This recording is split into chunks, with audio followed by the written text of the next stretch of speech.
एक तू सच्चा तेरा नाम सच्चा। अनंत पृष्ठ 242। सतपुरुष बाबा फुलसंदे वाले कहते हैं, हे मनुष्यों, गुरु के भीतर से ईश्वर ही तुमसे बात करता है। सावधान होकर उन बातों को सुनो। वही तुम्हें प्यार करता है और वही तुम्हें भटकने से बचाकर सीधे रास्ते पर लाता है। हे मनुष्यों, सतगुरु के चंद्रमा रूपी मुख की तरफ देखो। आंखें बंद करके भी उन्हें ही देखते रहो।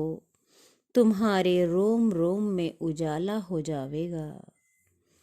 सतपुरुष बाबा फुलसंदे वाले कहते हैं कि वह परमेश्वर आप ही आप था। सृष्टि के लिए उठी उसकी लहर अगम कहलाई। फिर उसमें अनंत भाव प्रकट हुआ, वो अलख कहलाया। फिर उसमें सत्य प्रकट हुआ। फिर आप अपना वजूद धारण किया, जिसे सोहं कहा गया। फिर उसने निरंकार रूप की देवी देवता स्तुति करने लगे। तब त्रिगुण सत रज तम को धारण कर ओंकार रूप से उस सतपुरुष ने सृष्टि का विचार किया। दो धाराएं प्रकट हुई, जो कि ज्योत निरंजन यानी ईश्वर और माया कहलाए। फिर त्रिगुण ब्रह्म जीव ईश्वर माया से प्रकट हुआ।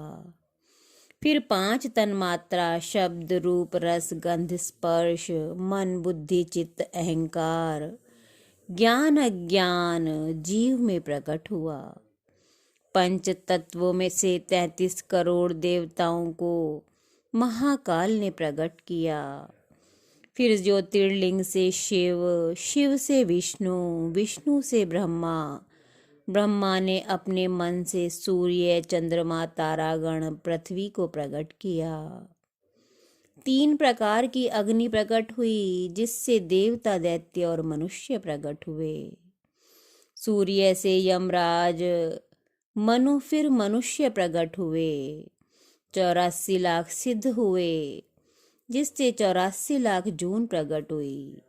सतलोक आदिलोक अगमलोक अलख देश दयाल देश अमर देश ज्योतिर्लोक तपोलोक महालोक ब्रह्मलोक शिवलोक विष्णुलोक स्वर्गलोक नरक लोक पितरलोक पाताल लोक नागलोक वरुण लोक और मृत्यु लोक यानी पृथ्वी लोक प्रकट हुए।